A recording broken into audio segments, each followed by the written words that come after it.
Rusia boleh punya ranjau anti-tank PTKM-1R mampu kalahkan MBT dalam satu kali serang. Ini buktinya.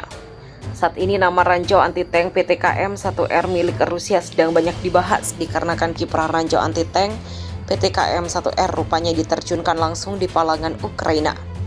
Dikutip Zona Jakarta dari dailymail.co.uk, ranjau anti-tank PTKM-1R dikabarkan ditemukan oleh pihak Ukraina. Dari ditemukannya ranjau anti-tank PTKM-1R, maka jelas saja senjata ini cukup berbahaya. Pasalnya ranjau anti-tank PTKM-1R sendiri bukanlah ranjau biasa, tetapi melainkan jika ranjau anti-tank PTKM-1R khusus menyerang target berukuran besar. Tak hanya besar, untuk target beramor tebal bisa diserang oleh ranjau anti-tank PTKM-1R. Diinformasikan dari laman militarilayak.com, PTKM-1R mampu memilih kendaraan lapis baja yang akan dasarnya. Alhasil PTKM-1R hanya memilih peralatan yang memenuhi parameter yang ditentukan. Artinya PTKM-1R mampu beroperasi untuk menghancurkan rampur dan MBT dari tingkat kebisingan. Tak hanya kebisingan saja, tetapi PTKM-1R bisa melacak dan menghancurkan dari getaran tanah. Dikarenakan amunisi PTKM-1R dapat menghancurkan tepat pada bagian yang paling tidak terlindungi. Ini artinya hulu ledak PTKM-1R dapat terlontarkan ke sasaran target setelah mengetahui lokasi. Nantinya amunisi PTKM-1R langsung meledak tepat di atas rampur atau tank yang disasar. Selain itu, PTKM-1R dapat mencari panas serta dapat menemukan target dengan panas mesin. Teruntuk operasional, amunisi PTKM-1R dapat terlontarkan dari titik ke target sejauh 70 meter. Dan untuk daya ketinggian lontar PTKM-1R mampu mencapai 40 meter. Dengan kecanggihan ini, maka ada informasi bahwa PTKM-1R telah dipergunakan di Palangan Ukraina.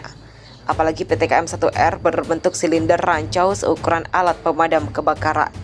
Perlu disadari juga berat PTKM-1R hampir 20 kg dan cukup ringan untuk mobilitas. Teruntuk operasionalnya, maka PTKM-1R bisa diletakkan di berbagai lahan terbuka.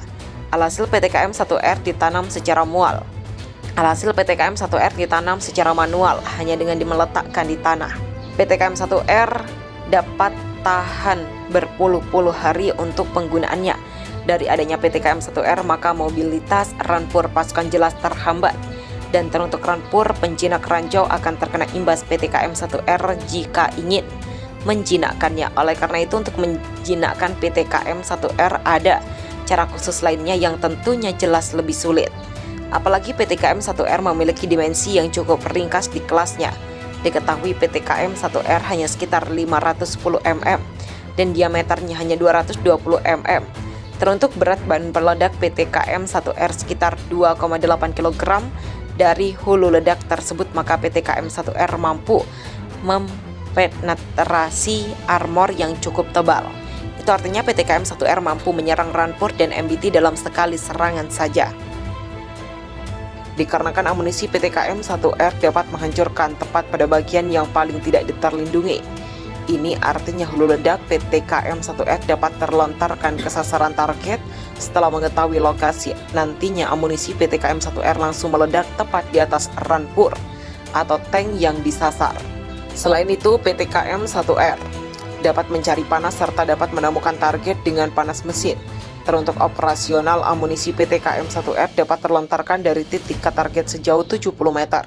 Dan untuk daya ketinggian lontar PTKM-1R mampu mencapai 40 meter. Dengan kecanggihan ini, maka ada informasi bahwa PTKM-1R telah dipergunakan di Palangan Ukraina.